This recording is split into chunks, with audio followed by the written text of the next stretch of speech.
Have you ever held back from doing something great because you were afraid of what others might think? Have you ever silenced your own voice because of judgmental looks or harsh words? If so, you're not alone. Even the strongest among us have faced this invisible weight, the fear of judgment. But here's the truth: if you are chosen by God, that fear does not have to control you. You were not created to live trapped by the opinions of others. You were designed to shine, to walk boldly in your calling, and to fulfill a purpose greater than yourself. Yet, the fear of judgment is one of the enemy's most effective weapons. It keeps people silent, paralyzed, and distant from their divine mission. That ends today. Now, I will reveal 5 powerful secrets that the chosen ones use to overcome the fear of judgment and walk in complete freedom.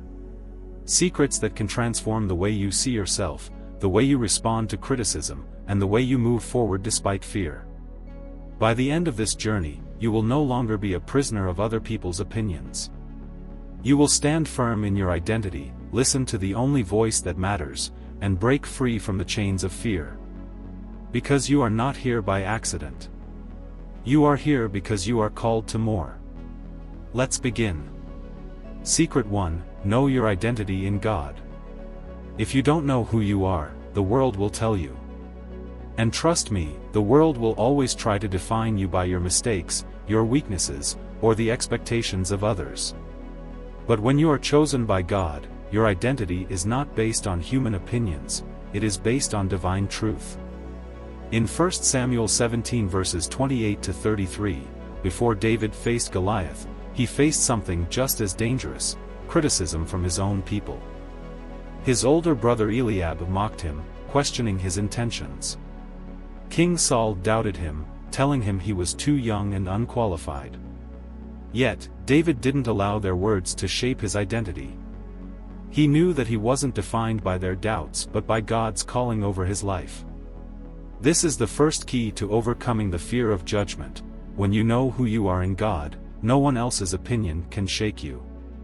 Think about this: how many times have you stopped yourself from stepping into your calling because of what others might say? Maybe they think you're not capable. Maybe they remind you of your past failures. Maybe they question why you believe so strongly in something greater. But here's the truth: you are not what others say about you, you are what God has declared over you. In today's world, it's easy to get caught up in the labels that people place on us. Social media, family, and even our own inner voices can tell us we're not enough. But the chosen ones don't live by human labels, they live by divine truth. Take a moment and ask yourself, what has God said about me? Because once you embrace your true identity, opinions lose their power. But knowing who you are is just the beginning. The world is full of voices, opinions, expectations, and even your own doubts. If you don't control what voice you listen to, the noise will drown out your purpose. But the chosen ones have a different strategy. They know which voice to prioritize. In the next chapter, we will reveal how tuning into the right voice can silence fear and give you the confidence to walk in your calling. Secret 2: listen to the voice that matters. Not all voices deserve your attention. The world shouts, but God whispers. And those who are truly chosen have learned to tune out the distractions and focus on the only voice that truly matters. In John 8 verses 3 to 11, Jesus was confronted by the Pharisees who brought before him a woman caught in adultery. The crowd was ready to condemn her. Their voices were loud, demanding judgment. But Jesus didn't react to the noise. Instead, he bent down, wrote in the sand, and then spoke a truth that silenced the accusers: let the one who is without sin cast the first stone. This is the key: when you focus on God's voice, the noise of others loses its power. Think about your own life. How often have you been held back by the fear of what others might say? Maybe they've told you that your dreams are impossible. Maybe they've criticized your faith. Maybe they've laughed at your calling. But what if you stopped listening to them and started listening to God instead? Throughout history, the greatest movements of faith were led by those who chose to obey God rather than people. Noah built an ark despite being mocked. Moses led Israel out of Egypt despite his own doubts. The apostles preached despite persecution. And what did they all have in common? They listened to the one voice that mattered. What voice are you listening to? Because the truth is, if you let the wrong voices guide you, fear will always control your steps. But if you fix your ears on God, you will move with boldness and clarity. But even when you learn to listen to God's voice, the judgment of others doesn't disappear. Criticism, mockery, and rejection will still come. The difference is how you respond. The chosen ones don't run from judgment, they use it as fuel to rise higher.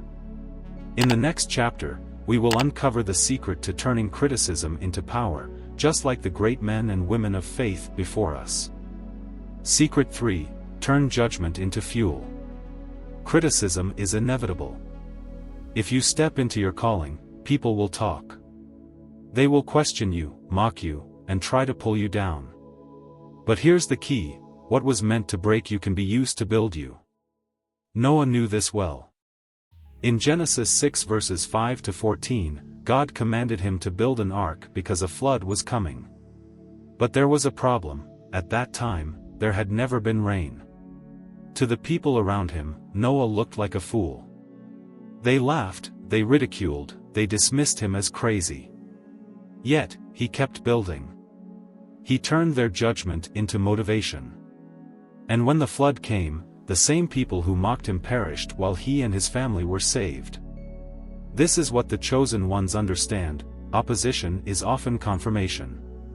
When you're doing something truly impactful, expect resistance.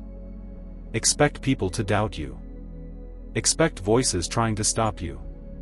But that's not a sign to quit, it's proof that you're on the right path. Think about the greatest figures in history. Every person who ever changed the world was met with criticism. Inventors, leaders, pioneers, each of them had to face people who said, "It can't be done." But instead of backing down, they used that doubt as motivation to push forward. Now, look at your own life. Have you been holding back because of the fear of judgment? Have you let criticism keep you from walking boldly in your calling? It's time to shift your perspective. Instead of seeing judgment as a roadblock, see it as a stepping stone. Because what they throw at you today can become the very foundation of your success tomorrow. But to truly fulfill your calling, you need more than resilience, you need courage. The chosen ones don't just survive criticism, they step forward in boldness, even when fear is present. In the next chapter, we'll uncover the secret to fearless action. Secret 4: Live with courage in what you believe. Fear is a weapon the enemy uses to keep you silent. If you let it, fear will convince you to stay in the shadows, to play small, to avoid stepping into your divine assignment. But the chosen ones don't let fear dictate their destiny, they move forward despite it. What about you? Have you been holding back, waiting for the fear to disappear? The truth is, fear may never fully go away. But your calling is greater than your comfort. It's time to step out in faith. But courage alone is not enough. Even the boldest warriors can be weighed down by the opinions of others. True freedom comes and you stop carrying the burden of judgment altogether. In the final chapter, we'll uncover the ultimate key to breaking free. Secret 5: Surrender judgment to God. The greatest battle you will ever fight is not against people, it's within yourself. The fear of judgment doesn't just come from what others say, it comes from what we allow those words to mean. But here's the truth: when you surrender judgment to God, you are no longer its prisoner. Paul understood this deeply. In 2 Corinthians 12 verses 9 to 10, he spoke about his weaknesses and the criticism he faced, yet he declared, "When I am weak, then I am strong." He had reached a level of freedom where judgment no longer held power over him. Why? Because he understood that only God's opinion truly mattered. Think about your own life. How many sleepless nights have you spent worrying about what others think? How many dreams have you buried because of fear? How many times have you hesitated when you knew God was calling you forward? It's time to let go. When you release the need for approval, you make room for God's peace. And that peace is unshakable. It means walking confidently even when misunderstood. It means standing firm even when criticized. It means living fully in your calling, knowing that no human opinion can alter what God has set in motion. So here's the challenge: will you keep carrying the weight of judgment, or will you lay it at the feet of the one who truly knows your heart? Now you know the 5 secrets of the chosen.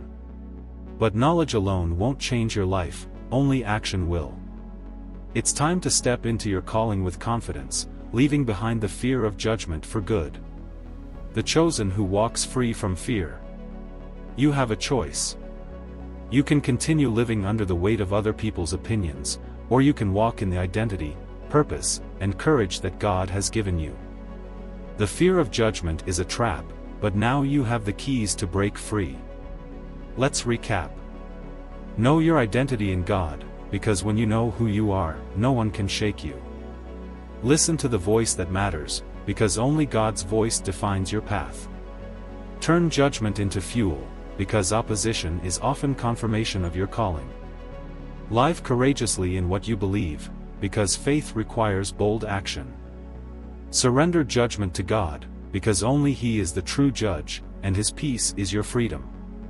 Now, the question is, what will you do with this truth? The world needs you to rise. There are lives waiting to be impacted by your obedience. There are battles to be won, and victories to be claimed. But the first step is yours to take. Drop a comment below: which secret spoke to you the most? How will you apply it in your life? Let's encourage each other. If this message resonated with you, don't keep it to yourself, share this video and help set others free. And if you want more content like this, make sure to subscribe and stay connected. Remember, you are chosen. You are not a prisoner of fear. The world is waiting for your light. Rise up, your time is now.